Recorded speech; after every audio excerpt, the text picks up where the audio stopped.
Kellie-Jay Keen. Hello, welcome to the Vain Tempest podcast. You've been on tour, haven't you? You've been doing your Let Women Speak. Is it a world tour? I have. So I've done a couple. I've done one of America. I did one of Australia and I've also done Austria and Switzerland, but most of the stuff's here and Ireland. I met you last January. It was the winter, definitely, was it, for your Newcastle gig? And one of your minders was assaulted. Oh, yeah. Was it a minder? Yeah. She was one of your yellow vests. Right. Yeah. So we stewards used to come, but we don't have them anymore. But yeah, they were. It's not that unusual. I actually first talked to you on Matthew Wright's program, or whether he sort of talked to you and then talked to me. I don't know if we talked to each other. Yeah, we were on the same show on the phone. Yeah. Talking about the same thing. Yeah. That was a few years ago. Gosh. Matthew's good. Matthew's a good guy. Going back to the Newcastle meet, you were assaulted only last week as well, weren't you? Yeah, I mean, it happens sometimes. I've been assaulted quite a few times now, but is the soup a recurring theme for them, do you think? It's just twice. Well, they think it's really funny, but I sort of own the joke. Mm-hmm. But the trans rights activists seem to think it's some sort of gotcha, or the blokes, Dave's, they sort of think it's they think it's some sort of gotcha to say these horrible things and threaten soup. It's not a good look, is it, when they're trying to convince everybody that they are safe to go in women's bathrooms, but they assault women on the street. It's like, yeah, we'll trust you. We'll trust you in our more intimate spaces. Absolutely. No. Yeah, well, now you've tried to intimidate us and silence us and threaten us and actually assault us with violence. Yeah, do come in. Yes, exactly. Exactly. How long have you been doing this now? When did you become the Posie Parker activist, women's rights activist? So I first heard about this sort of stuff maybe 2015, and then I started speaking about it in 2016, but I wasn't really a known. And then in 2017, so I was beginning to be known amongst people that didn't agree with me. So the trans rights activists, so particularly quite horrible men who boasted about using women's spaces. They were sort of targeting me a little bit. And then in 2017, I got a text from the police to say that they wanted to interview me under caution. I thought it was a joke, actually. At least text people and said, we want to interview you. But I got that text. And then on the 24th of February in 2018 was my first police interview. That went into the Times, and that kind of changed everything then. So then I was beginning to be known specifically in this movement. You know, most people don't know who I am, but if you're interested in this particular issue, you probably know who I am, and you probably either think I'm great, think I'm all right, or hate me. Yeah. So is this kind of your job now? Are you a professional activist? I guess I am. I mean, I'm also leader of a political party, Party of Women. I formed a party. It took 11 months for them to allow me to be registered. It took a lot of money. And 11 But this is going to be more for women than the Women and Women's Equality Party, I would imagine, yeah? Yeah, because they got cut. Look, I don't know if they knew what they were getting into. I don't know if they had any idea what was going to happen. As soon as they said there was something for women, men who call themselves women just gravitated towards it. And they parasitically invade these spaces. And what they do is they join on, and then they eat the host and the idea, and the boundaries of the host. They eat it from within, and they corrupt it all so that those places can't then be for women. And these men seem to really enjoy doing that. We can't have anything. Are we talking about men who think they're women? Yeah. Yeah. Okay. Yeah. I'm not going to call them trans women. They're just men who think they're women. How have you managed with that now? Do you get challenged for not being diverse enough?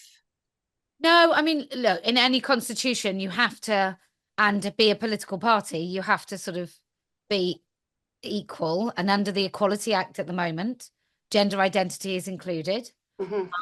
I personally think we should scrap the Equality Act, have separate. Yeah. I don't think it works. So we have to do that, but our policies are about women's rights, not sex rights, not sort of rights for both men and women. Although the inference is if you look after women's rights, then you kind of look after men's rights too. But that's the point of it. So the idea of setting up the political party was an extension of my activism. So it's not necessarily that I think I'm going to be prime minister, although I think I'd be great. It's not that I think I'd be prime minister. It's that I want to be able to have uncensored conversations that are platformed in a way that I can't be, and do it like that. So if, say, for example, in the next general election, which is a long way away, but if you have something like 120 people challenging seats, you get to actually have a party political broadcast on mainstream TV, which would then be a story in and of itself. So that's the idea. So I did do some husting. I was only invited for one. Most of the candidates that stood for us, which was 16, most of the candidates in the last general election, there were creative ways of keeping them out. When it came to cities and towns, like constituencies that were towns, far more open to more open and democratic discussions. But cities, I mean, at Bristol, where I stood, the whole campaign and all the hustings, they didn't talk about education. They didn't talk about the health service. Like the things that most people, well, they didn't talk about fuel prices. All the things that most people worry about, they didn't talk about. And I think that most women have ever heard about this issue do genuinely worry, well, what happens to my mum when she goes in hospital, female only ward? And I'll expand more about that a bit later. But yeah, that's why we did it. Okay. Yeah, so how do you think the current political parties, are they supportive of you? No, Neither one. none of them. None of them. I look, I just don't bend. I don't compromise. I'm not trying to find a polite solution that's a balance of rights. I think that's absolutely, I just think it's lies. Yeah. There is no balance of rights in which women have to give up any of our rights. That's not a balance of rights. That's a theft of rights. And so I'm not willing to do that. Most sort of polite or groups that want their invites into special tables where they can sit with special people. Most of those other groups, they are willing to make compromises I'm just not willing to make. And most politicians can't be or refuse to be, don't have the gumption to be associated with someone that just point blank refuses to compromise. You know, you won't hear me say, I think transgender people, you know, deserve rights and dignity. I don't think it's a thing. And that's not my business anyway. My business is women. That's what I care about, women, and by extension, our children. And crucially, I think for people to realize is you're not a feminist. You're not an identified feminist. No, I think I did identify for a very short time when I was sort of persuaded by the arguments that if you wanted women, you needed to be a feminist. But that was like in my 30s. And then when I came to this, the women that are self-described feminists, the women that do know that men can't be women, not the sort of lib femmes who are basically on their knees for these men, but the other women, they just started using feminism as a stick to beat me with. Well, you can't be a feminist if you do this, and you can't be. I was like, okay, fine, I'm not a feminist. Fine, okay, let me be liberated from these constraints, and this criticism. I'll just be a woman who knows what a woman is. Yes. So let's talk about the Equality Act, because I think a lot of people don't understand. The average person on the street is kind of like, why would you want to abolish the Equality Act? Because to a reasonable person, that sounds crazy. That sounds like you want to take equality away, take women's rights away, but it's not, is it? Can you explain that? Yeah, well, most of the time, the Equality Act is used to protect people at work. So it might be that your boss is being awful. And if you're a protected characteristic, you know, under the Equality Act, like race, religion, sex, I don't know how many men successfully use the Equality Act to their advantage at work, but women might. And it just feels that that's because we don't have decent workers' rights. And I'm an employer, my husband is an employer. So I'm aware that there are some places in which an employee seems to have bizarre, far too many rights. And there are lots of situations where they just don't have enough. And so I think we need a much better, more rigorous employment or workers' rights act, right?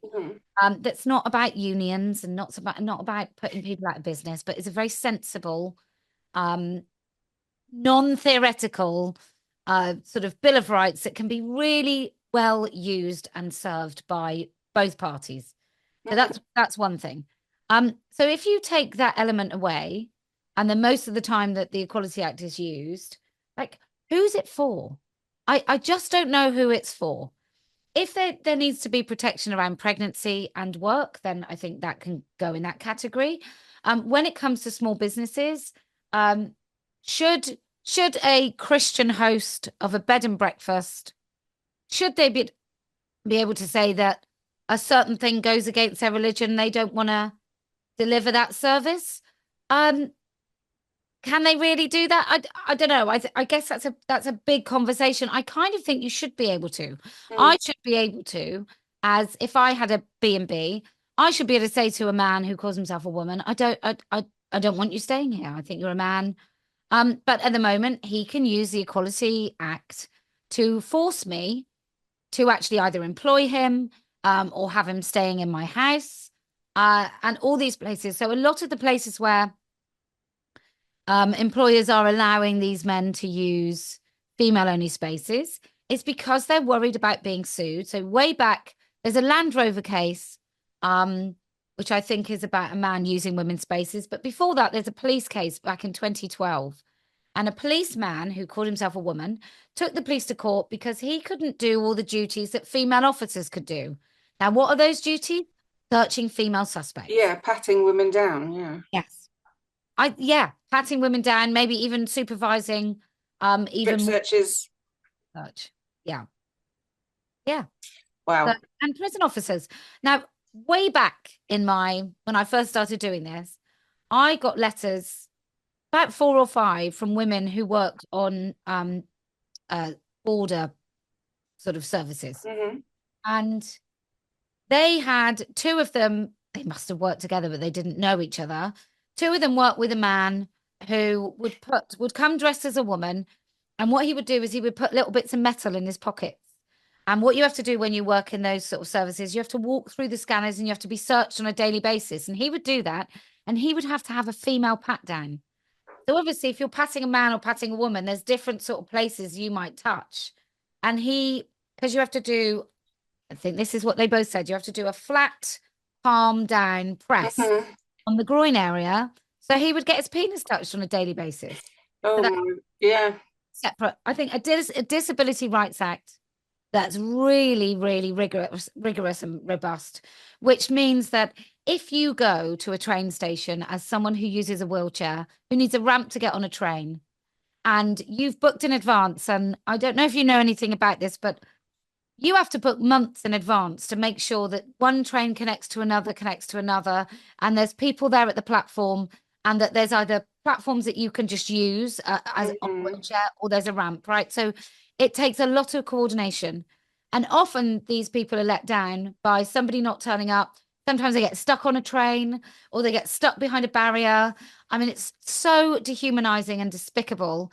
And there's not a great deal for them to do about it, because I think the Equality Act is too cumbersome. So I would like to see a Disability Rights Act that genuinely means that those that are the least able to be self-sufficient and get on in society without our help, helped. And if you don't do that, woe betide and await the consequences. I wrote just about the kind of patting down thing and the percentage of these men who might be doing it for some kind of sexual. We do actually see this in nature, because I'm an evolutionist, and I wrote an article called I have to probably bleep myself out, but it's called Rough Sex and Sneaky Fuckers, because the sneaky fuckers basically in nature disguise themselves as female. It's not a LGBTQ issue or gender issue in the animal kingdom. They're doing it as a heterosexual mating strategy to be a sneaky fucker, so they can get beyond the males who are protecting the females and then sexually assault them, basically. I mean, they're animals, so I wouldn't really. But it's the same. And I think there's lions that do it, aren't there? They're like beta lions that can't quite defeat. I'm not sure. They don't. They. I don't think they change their kind of phenotype biologically or anything like that. But certainly. But the thing about lions is, I think the female lion can maintain sperm from different males and have progeny in one litter from different males. So I mean, that's something women can't do. You know, there's lots of things in the animal kingdom that humans can't do. And changing your gender, sexual phenotype is one of them.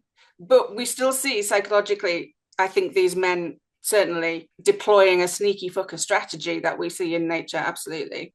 Especially the guys who end up in jails. Your research, because I think that I fundamentally think that we as women have really underestimate the power of the erection and and a man's desire to form or sustain, right? Yeah. And but certainly a deviant man. Yeah, but I wonder if maybe certainly a deviant man, but even men in general, and I don't mean that most men sacrifice other decent behaviors. No. They control that, they probably control that element of themselves, maybe not to the degree of a deviant man, because that probably is really right here all the time. Yeah, no, definitely. I mean, you ask any man, I think all the men I know, and even in the literature, like men's sex drive drives them nuts, especially in, the younger years, the teenage years, they're walking around constantly with erections. It's a nightmare. I think there was a woman as well, well, I'll find the details of this and I'll send them to you, but a woman, Nora, she wrote a book. She was a lesbian and she started taking male hormones and she experienced a massive rise in her sex drive. The perspective in her book is really interesting because she goes from like kind of this female perspective of just not really thinking about it much, not really thinking about sex, to it being on her mind all of the time. And that's the effect of testosterone. Yeah. Well, it's got, I mean, with your evolutionary sort of biology research, we are mammals, right? Yes. Like, our job is to procreate. And we're sexually reproducing. Yeah. Yeah. There's got to be something that, like, women often say, oh, we're, feminists, some feminists would say that men are just as good as caring as women. I'm like, of course they're not. Like, our biological function is to have and not allow our children to die, right? Yeah. I think everyone has to do that. Of course they don't. But if I were to think that then didn't have some sort of imprint on how I behave generally, and the fact that when I've got 4 children, when our babies were small, each and every, in fact, even when they're older, I can hear the tone before it goes crazy, right? I can hear that tone in my kids. I know the difference when they're babies for their cries. I know my hypothalamus gets really big, so I can hear my children. I can wake before they wake, etc. And I know that didn't happen to my husband. Yeah. But other skills that are really important. And the first one I thought was to look after me. So his job when we had small babies, he had to look after me so I could look after them. Yeah. That's the deal, basically. Yeah. Eventually, it all comes down to eggs. We have a relatively short supply of eggs. So it's like I would put it this way: if a man has been working on building a classic car in a garage for like 20 years, and his wife goes in and goes, "Oh, can I take this out for a run around the block?" No, that's my baby. And it's not that men don't love their children as much as women. It's just that, like you say, we do have adaptations that attune us to worrying for danger and watching for danger. And even, like I never slept for the first 3 years but like you say, your partner won't wake up as soon as you hear the bedclothes rustling in the other room, and car seats as well. How many women insist on putting the car seat in? Because it's not that they don't love their partners, but they just want to make sure even if their partners did put it in, they'll have to double check just to make sure. It's all of their eggs are in this basket. You would be nobody's ancestor if you didn't absolutely make that the center of your universe. I think we've got to have some, with our XX chromosomes that carry more messaging than a wide broken chromosome. I think it stands to reason that you bring with you as a female, you bring with you, I call it legacy memory just because I just do. Well, we call it an adaptive evolutionary legacy. Yeah, we're endowed with adaptive legacies from our ancestors who were successful in the reproductive survival game.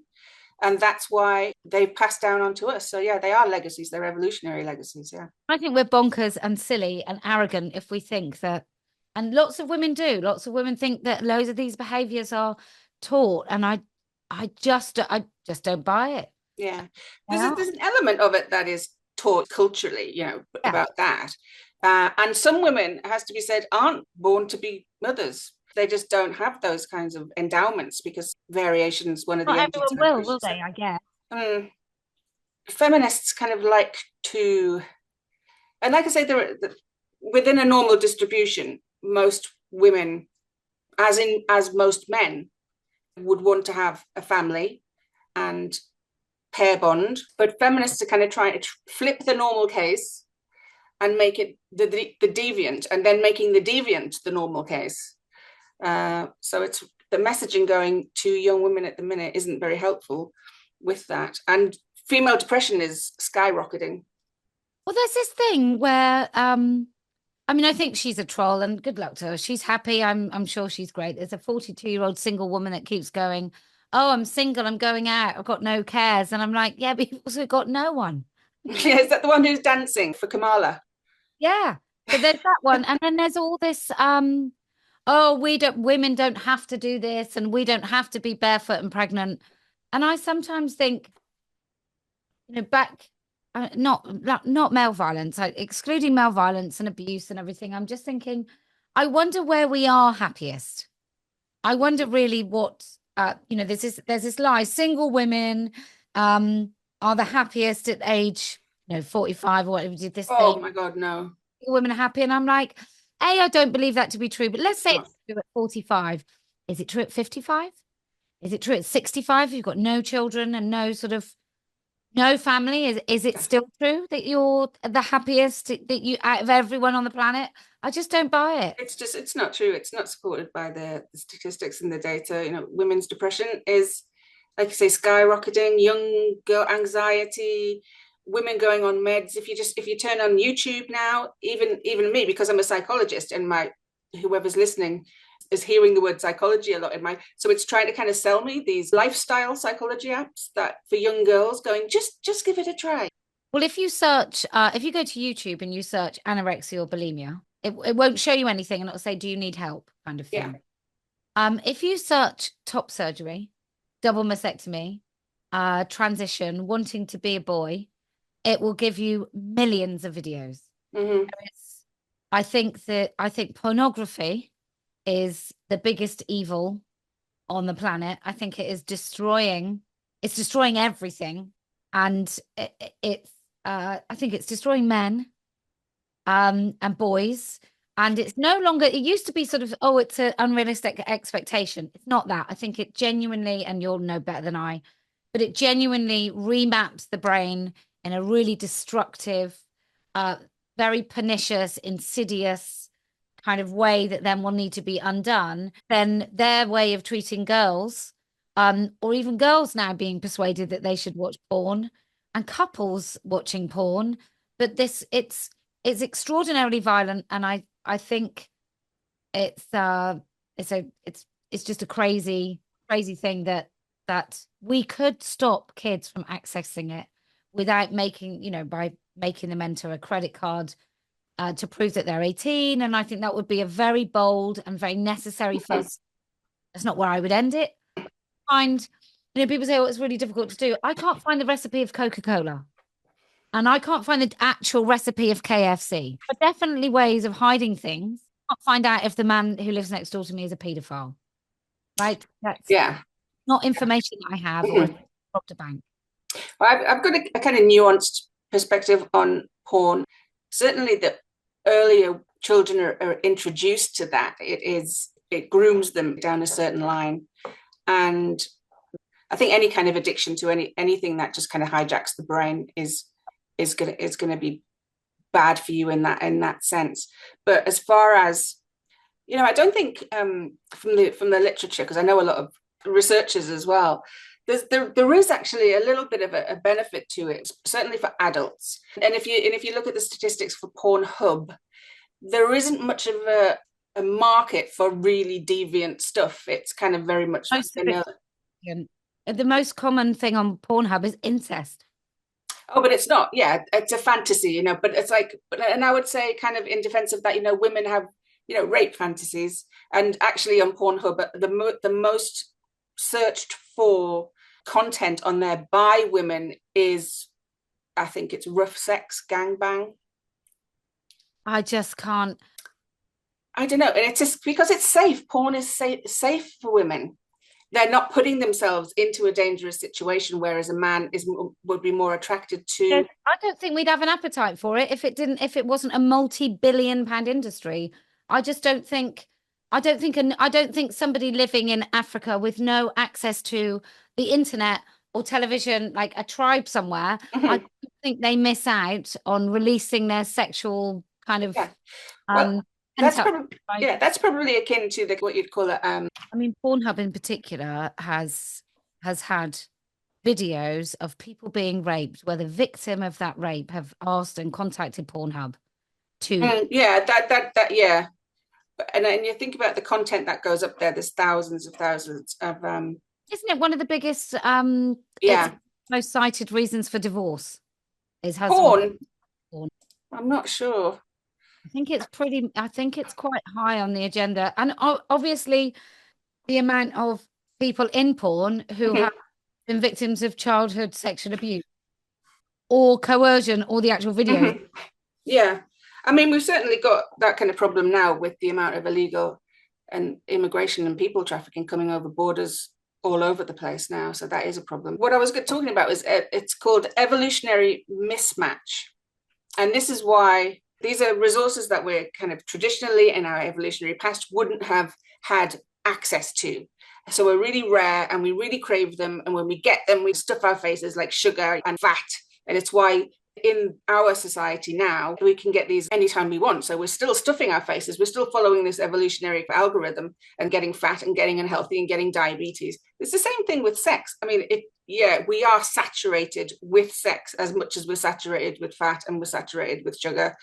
And on social media now, saturated with a glut of social contact as well. And overdoing that doesn't seem to be very healthy for us at all. So we don't really know the consequences of the glutting onto social media yet, but we'll have to wait and see. But certainly the amount of porn that's out there and the availability of it isn't going to be good, just as too much fat and too much sugar isn't going to be good for us, because we can't regulate. Like you say, it's pushed by a evolutionary endowment to actually just get more of it, and it gives us dopamine and we get dopamine hits, and that's where the addiction cycle kind of kicks in. I also know that Pornhub in particular has been instrumental in introducing different kind of, so I'm guessing like YouTube, once you watch something, there's a for you bit or there's a we recommend bit. So you watch a video, let's say you watch a bog standard heterosexual sex video. Next video might also be heterosexual sex, or your next 10 videos might be that. But then it will take you into places. Now, Pornhub have admitted on camera introducing homosexual sex and also sex involving men who call themselves women. So men with penises and breasts. It has the capacity to shift, which is why in I know someone who was doing research on the porn and the sex industry. Or the exploitation industry in Germany. And in one of the mega brothels, you can pay for a pregnant woman. You can pay to coprophilia. Now, I don't think anyone goes into that brothel with that in mind. What happens is maybe you start out just straight so-called vanilla stuff is fine, but then you're not satisfied with that. And like anything, doing heroin once, and then maybe twice a week, and then maybe 5 times, and then maybe 10 times.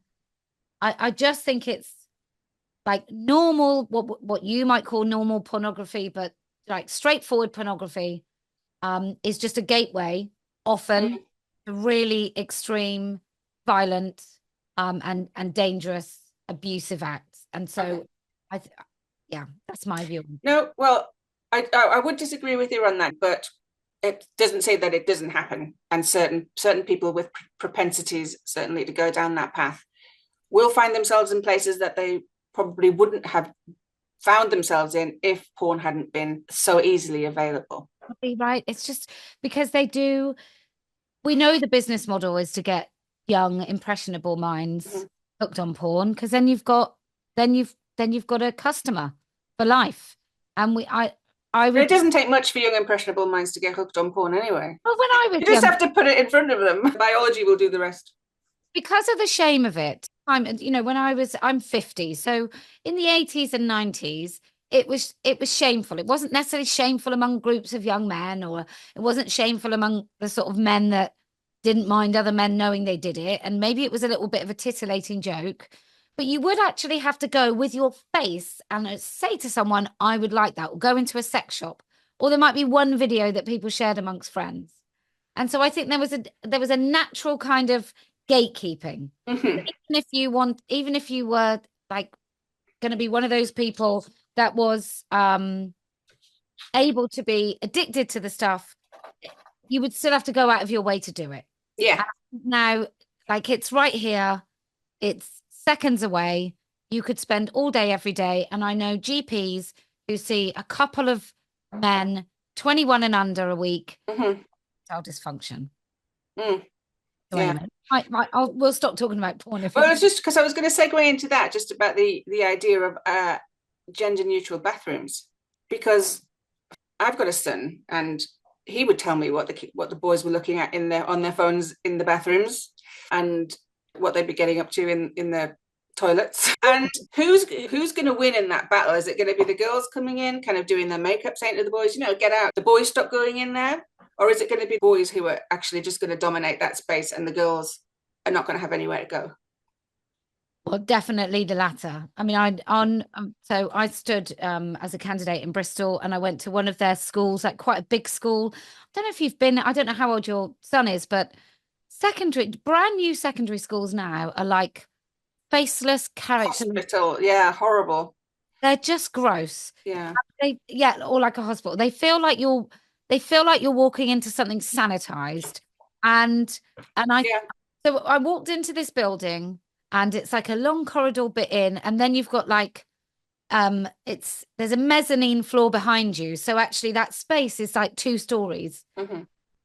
Very echoey, couple of plants, a bit like an airport actually, and there's like a few places to sit.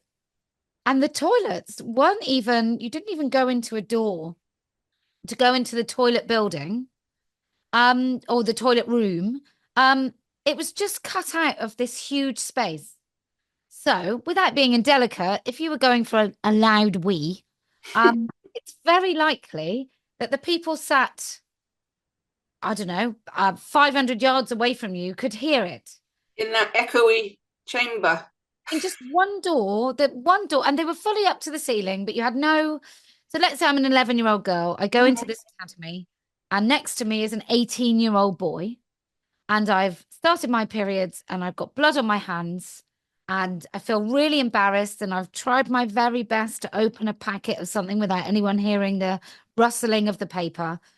And then at the same time as I open my door, the 18-year-old man opens his door, and we both walk to the sinks, and I've got blood on my hands. I mean, who is that for?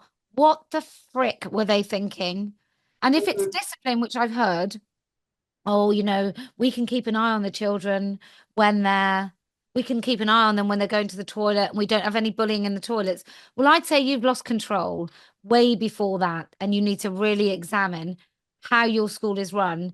If you can't trust somebody, you can't trust your pupils under your control to actually use a toilet effectively and for what its purpose, for its purpose, go to the toilet and leave.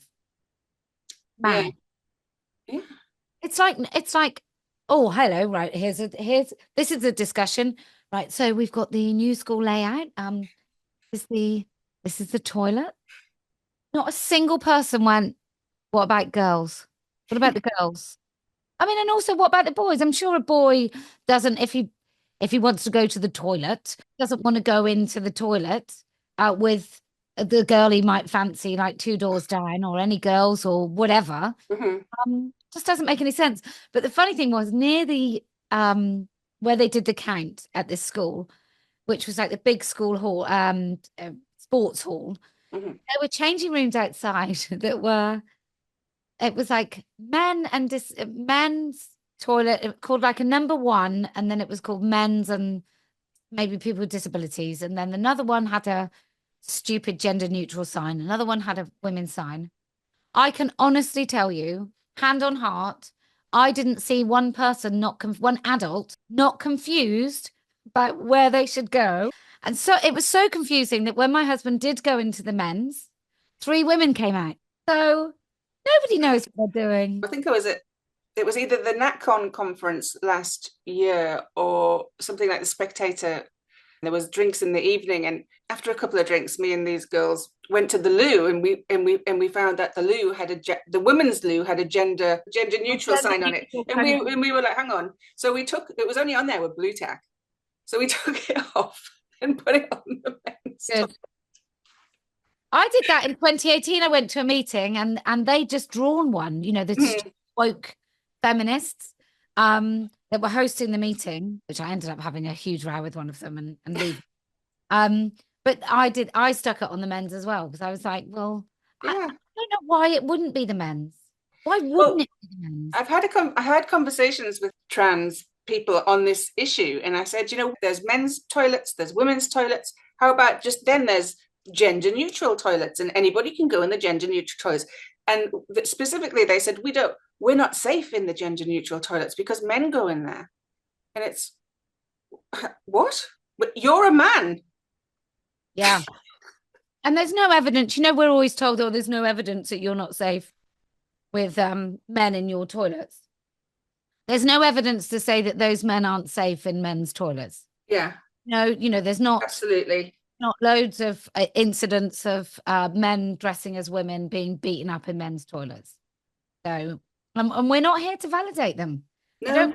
Don't get your rocks off, have a great time. Yeah, but whatever, and I don't believe any wife's okay with it either. I think they're all suffering sort of coercive control and domestic abuse. But that's your private life. Just keep it private. I don't need to know about it. I don't know. When it comes to fetish, I just feel like saying to these people, especially with pronouns and stuff, I like having sex on Tuesdays, Fridays, and Sundays. It's just like nobody wants to know that. Nobody wants to know about your sex life. Nobody cares about what turns you on. Nobody wants to know.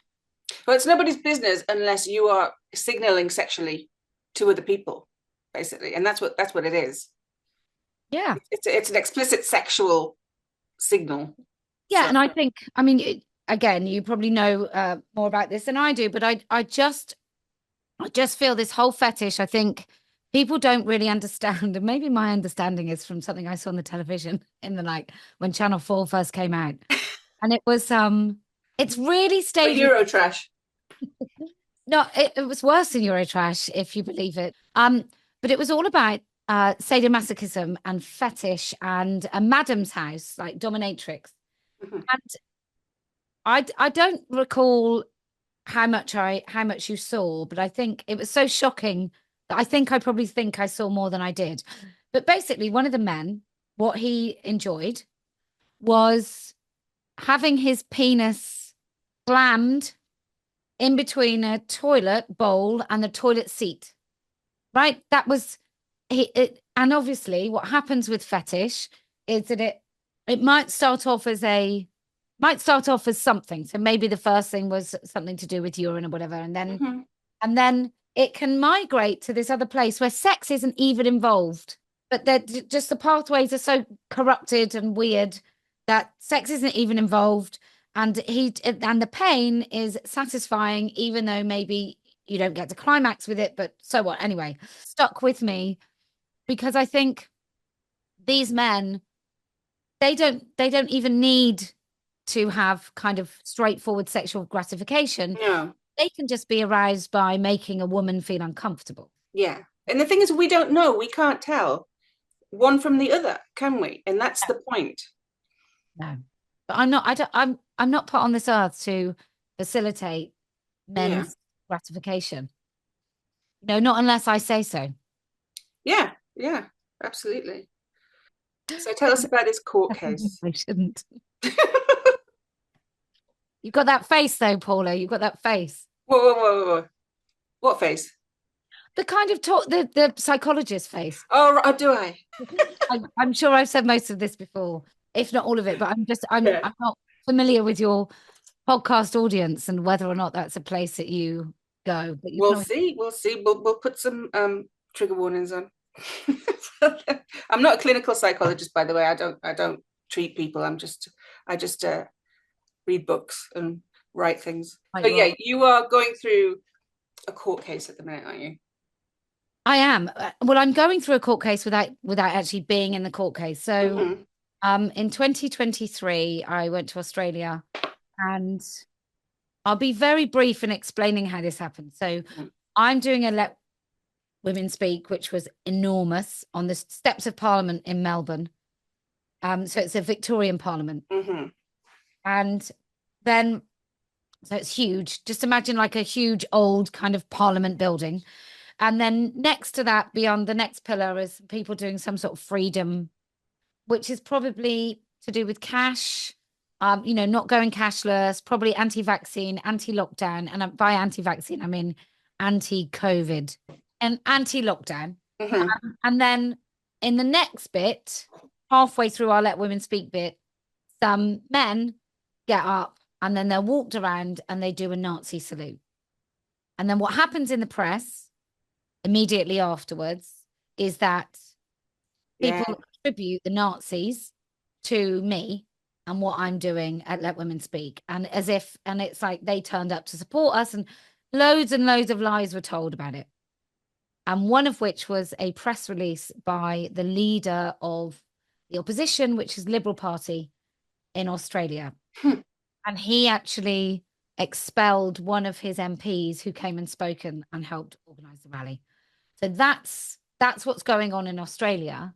And so I'm on trial, if you like, because the reason she was penalized is because of her associations with me.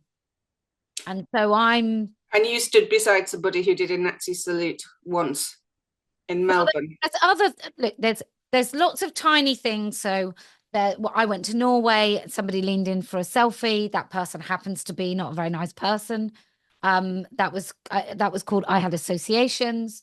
I did an interview back in 2019 with a guy who is a horrible man. Mm-hmm. Didn't know really who he was. Did a little bit of research, clearly not enough. We talk about this issue, and then when I get off the podcast and he's still going with they talk about whether or not I'm a Jew, Oh my whether or God. not I'm young enough to procreate, therefore do I have value as a woman. So as soon as I got off, I'm like, Who was that? Can you say his name? can't even remember his name. All Gareth, right. a horrible individual. Mm-hmm. I didn't know. And a couple of his guests I recognized. So I just sort of disgruntled lefty, which is what I Yeah. was in 2019. I was so peed off with the left.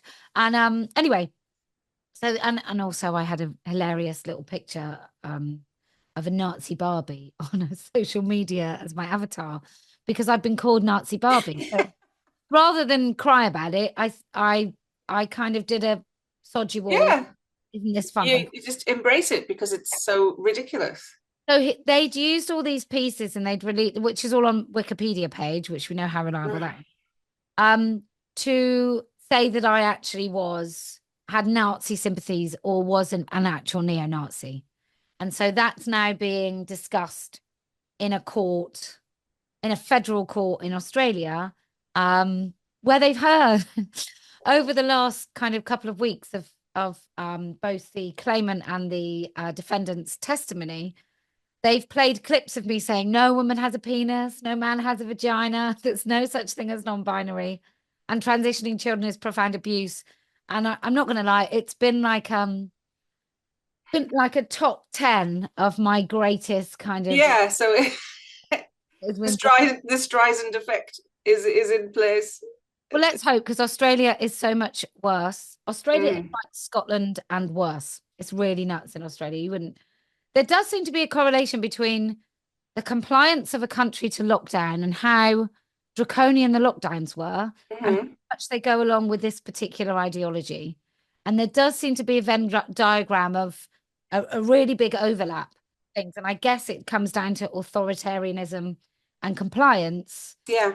Compliant you are to one ideology, I guess, the more susceptible you are to another. No, yeah, definitely there'll be correlation there. But it's scary, isn't it? I mean, with Keir Starmer, I don't think any of us could have imagined what he would what he would do in, a couple of months. He's a globalist, isn't he? So Yeah. he say Davos or Westminster, and he said Davos. I mean, if that didn't frighten people, I don't know. Well, hostages and sausages. I think this is my view on that slip. That's what he says. Do you think he says that's what he says behind closed doors? I do. And so, yeah, it's not actually a Freudian slip. No, in a kind of mocking sort of, the sausages. I just, what else could it be? It's an interesting theory. Well, he didn't stumble, did he? No. He didn't. Why would you say sausages? And he's just so, I don't know, confident in it as well. It's kind of like with everything that's thrown at him is just, I'm here to stay. I don't know how, and we're worried about Trump. People are worried about Trump. I don't know how we're going to get Starmer out. I think he's going to save the world. I genuinely do. Trump. I think respite from the elites. I do. I love Trump. I love him. I absolutely love him. I used to only like him, but the more the years have gone on and the more people have become hysterical, the more I love him. Yeah. The dictator thing. Apparently, I haven't seen the clip, but I was on to, I think, a pivotal moment for me in the understanding of everything was the Covington boys. I don't know if you remember. Yeah. Mm-hmm. So when he stands, there's an elder who happens to be like an opioid addicted troublemaker. Yeah. But he's a minority and he's banging his drum. Yeah, and it was the response to it because that boy was 17. Mm-hmm. Now, I remember being 17. That would have been my face. If somebody had been trying to intimidate me and shouting in my face, I would have done semi-sarcastic kind of, you're not bothering me. Yeah. And I just totally recognize that that's how I would have dealt with it. And people's response to that, even when they found out the truth, well, he's pro-life anyway, I just thought, oh, okay. So I think that was quite pivotal in my understanding. But with Trump, it was when people were like, oh, he said they're good people on both sides. I was like, I think if you extend the clip. Yeah. I mean, they've all been debunked. All of them have been debunked. But Kamala's coming out and saying it anyway. It's really quite blatant. It's they don't actually care that it's a lie anymore because they know the media won't fact check them. No, they don't care. They don't care. And I think with Keir Starmer, pay rises to doctors, same breath as cutting the fuel of pensioners, and people like rich pensioners. I'm like, you're not rich if you're on 12 grand, £12,000 a year in this country where food prices have gone up by about 40 to 50%. There's no justification. And even if there was, it's the hypocrisy on top of all that I think it's really frightening. But I know one of the first world leaders he had a meeting with was Justin Trudeau. And I really think that we might be heading in direction. Canada killed about 30,000 people with euthanasia already since the law came in. Yeah, and some of those will be very depressed people. Yeah. Young women. I mean, we now have, as you said earlier, we've got a spike of sort of depression. I think a young woman took her life in Belgium or somewhere. There's been a few young women that are not there to live anymore. Yeah. And so, and they haven't committed suicide. Not that that's okay if they do, but I just think the state sanctioning kind of euthanasia thing makes rather than helping them. But I think what Starmer's doing with the pensioners is he's punishing them because they didn't vote for him. It's kind of a vindictive thing. Oh, a case in Canada, woman in the military. Then she was injured. Then she was a Paralympian, and she was getting very depressed because she'd been waiting 4 years for them to come and put Paralympian, and they offered her euthanasia when she complained about the ramp. So I think that's coming. So, maybe you don't have to freeze to death as an elderly person. Look what we did in the pandemic. So many people with do not resuscitate. so many, and there was no justification for that. And I had a friend whose father had dementia, but he didn't really have very bad dementia or Alzheimer's. But he went into hospital and they weren't giving him enough fluid. So he also got a urinary tract infection, which can make you more demented. Yeah. Yeah. And they had a DNR on him. I mean, it just that whole thing, that whole episode where we're supposed to be informed, that we all went along with it. I remember a nurse saying when Partygate came out, like, I'm so angry because I stopped an elderly man saying goodbye to his dying wife, and all the time they were partying, and I just thought, well, that's on you. Like, why would you do that? Like, where did your humanity disappear? You would comply to something that would stop someone from saying goodbye to their wife of like 40, 50 years. Good point. People just have acquiesced their responsibility to anything, to a higher power.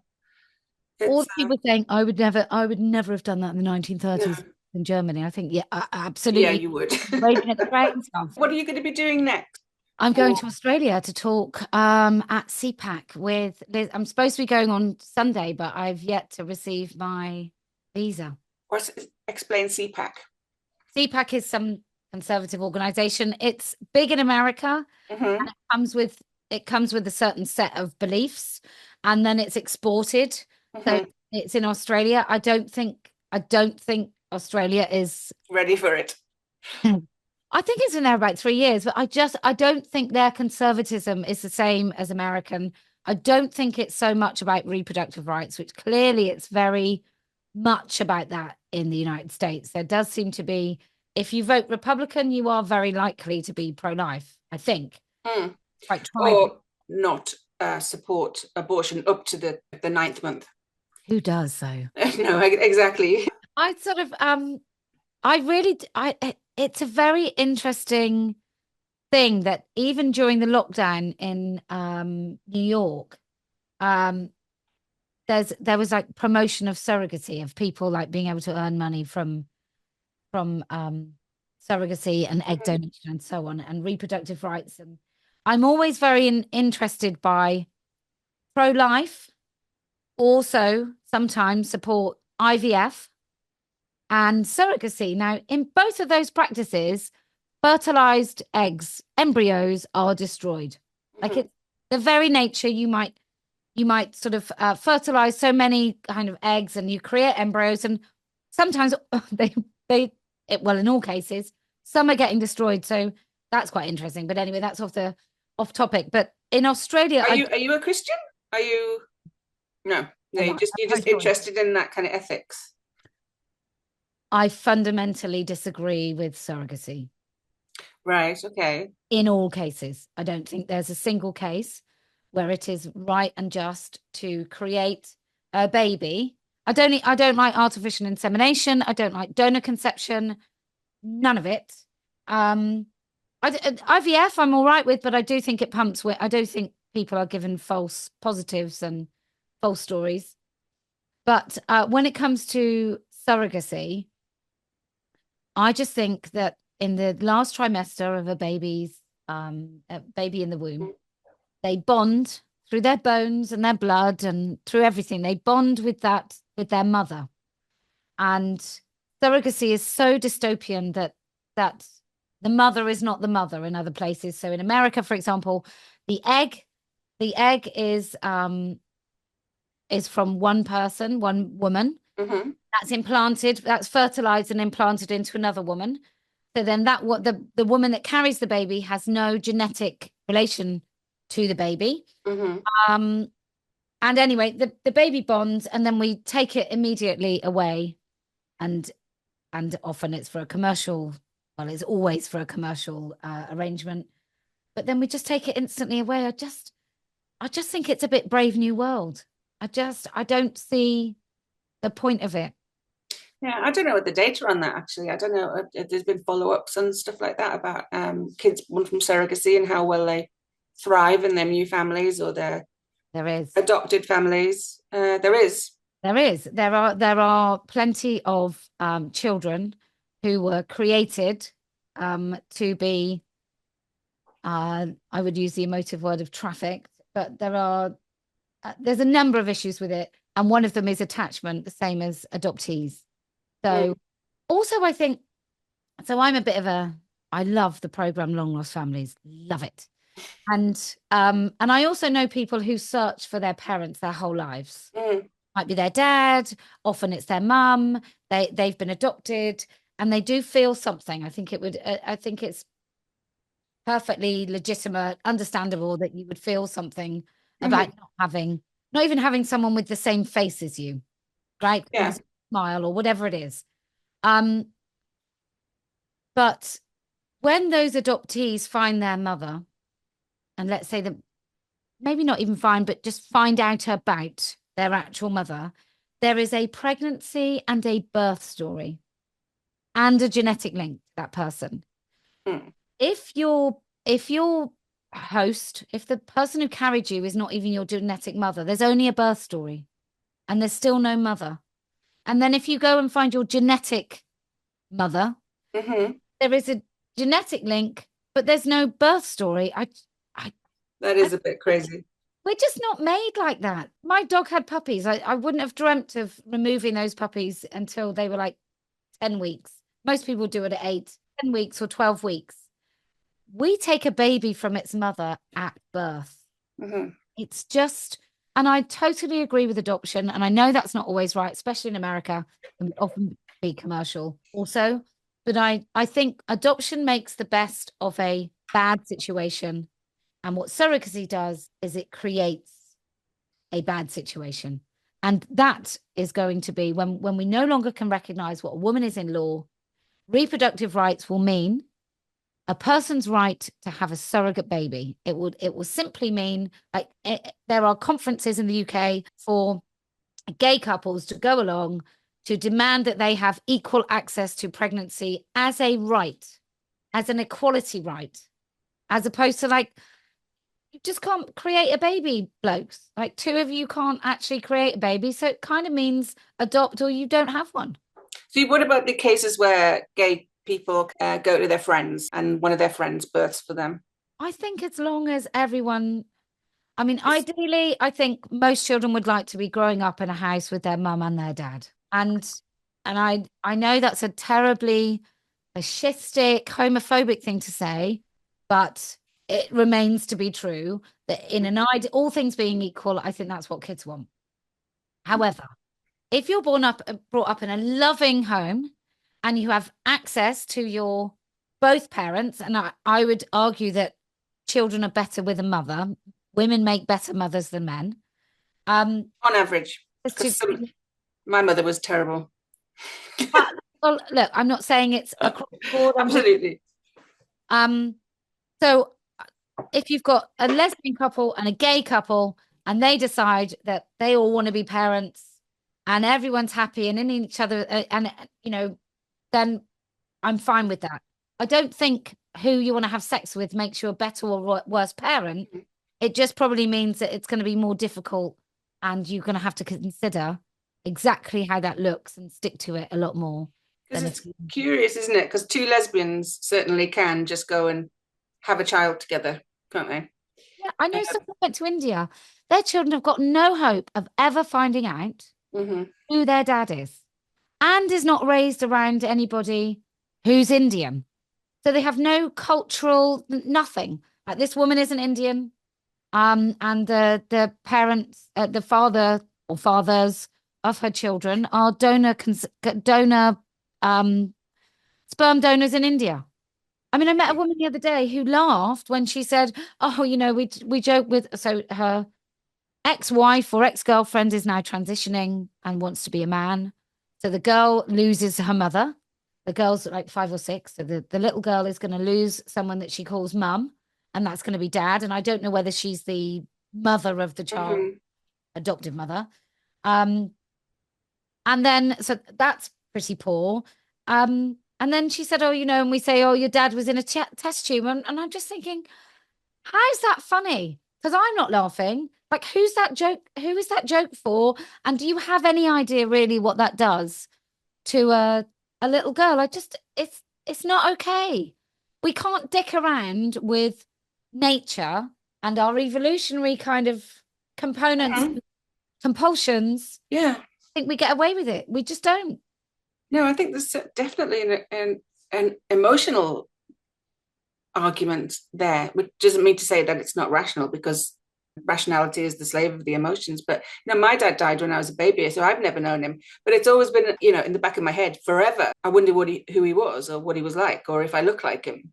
So these things, they do matter to a person's origin story.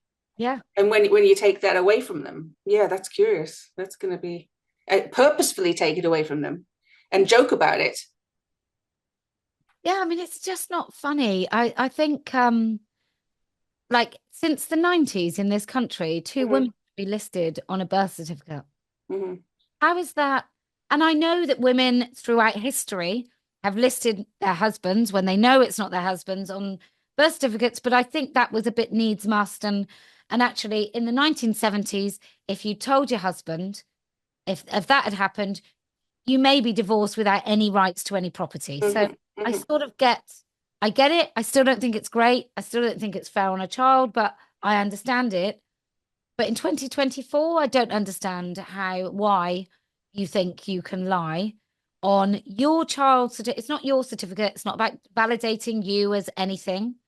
You can you can be a lesbian couple and one of you can be the biological mother and the other one can still be mummy. Mm-hmm. It'll be really important and a caring, wonderful parent, but you don't get to be the child's recorded parent. It's Mm. not fair. I And mean, you I think, second layer, right? So you can have a real one, factual one, and then you can have a make us feel good one. yeah, I can hear the chorus of men watching saying, we don't want to be forced to pay child support if we're not actually in the child's life, and we've given up parental rights to that child to I these agree. people. Yeah.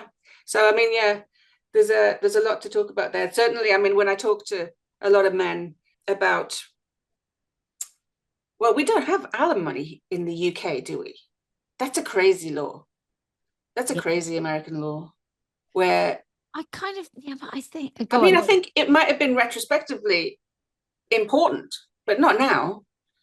Certainly, you leave a relationship and you don't have any children with anybody. You both can go your way. Surely. Yeah, I agree. Yeah. I, yeah, I guess it's weird though, isn't it? Yeah. Not like before. No, it's not. Left It's your certainly parents not like. home, and then someone else is financially looking after you, and then you're screwed, and then you're on the shelf. Mhm. So yeah, I totally agree. I Yeah. totally agree. Yeah. But yeah, the whole thing of these shortcuts that we keep doing, um, and the easy way out that we keep doing, I think is fundamentally harming all of us. Yeah. I And think so. And not looking at the unintended consequences yeah, down the road, yeah, especially for the kids. it's so Like you bad. say, it's going to be really curious. That's going to be a really very strange. So have you written a book? Are you gonna? Well, if I've got time, I don't have much time at the moment, but I think I some look, I must admit, 3 o'clock in the morning, I'm watching 2 cases in a federal court in Australia. Mhm. And a judge, and the Sue Crisanto, I think her name is, who's the KC for the claimant, is beyond phenomenon. I mean, phenomenal. She talks very much like that, and she's very quiet. And she's so wonderful because I'm very much ta-da, and she's sort of you didn't mean that though, did you? You're not being truthful in your answer, are you? And she's just so wonderful. And I was just watching, and I just thought in July 2018, I literally sat at my kitchen table and I bought my first 10 t-shirts Mhm. and my first 1,000 stickers with the dictionary definition of the word woman to raise money to put a billboard up. And I thought I would end, I thought I would end this whole thing, this wonderful billboard, and people go, oh my God, what, we can't talk about this. Wow, we must talk about this. And then it would just all be over. But I was a stay-at-home mum. I'd had a very successful career before my kids, and I was relatively day and age. I was a mother at 27. Mhm. Um, and I just did this from my kitchen table, and now I'm being talked about in a federal court the other side of the world, and it's just insane. And They're deciding whether you are a Nazi. I mean, I do say to my husband sometimes, what do people think I'm doing? Like, do they think that when I'm actually in my house, I'm having like secret meetings with people on the right, and that really I've got chests of cash that the far right have given me? Like, what do they think this means? And it's very odd because I'm both not influential, according to these people, I'm not influential at all. And yet, if Trump gets elected, I'm partly responsible. Like, just totally mad. But I would like to write a book, but we'll see. We'll see. Yeah. Okay. Well, yeah, hopefully Trump will be elected and that will cause waves across the Atlantic. Oh God, I hope so. Hmm. Just, I mean, I said to my sister doesn't quite agree with me on some things. And I just said to her, look, my view is, like him or loathe him, he is, at the very least, he's respite between Washington swamp elite families and the next Washington swamp elite families. And then you have this moment of someone that's an outsider. He might still be rich. He might be like a cruel, heartless businessman who likes to screw people out of money, like anyone who's ever made amounts of money from business. They're not doing it by paying people substantially higher than average wages and paying every bill on time. And I think he's quite routine. But I just believe I do believe him. I even believe that he's dishonest. Yeah, I mean, I trust my instincts a lot and I detected no threat there. Yeah, me too. Yeah, none at all. I really don't know what people who are getting hysterical about are experiencing. Cult. Maybe it's that authority thing. Maybe they're the same people who backed up the COVID, the masks, the lockdowns. Truckers were Nazis, obviously. The Canadian truckers were Nazis. Mm-hmm. There's all this other stuff going on. We're going to have our countryside filled with like solar panels and just terrible. Tell you, I think we're going to end up in the gulag. But but this hair. yeah. Well, it's been really nice to talk to you. No, it has. It's been lovely and lovely to meet you again. And keep me updated on what you're doing. And send me some stuff. A couple of weeks. In about 3 weeks, we're in Morpeth. Are you? Yeah. All right, I'll pop up. Yeah. Cool. Oh, lovely to talk to you. Right, I'll see you later. Cheers. Bye. Okay, bye-bye.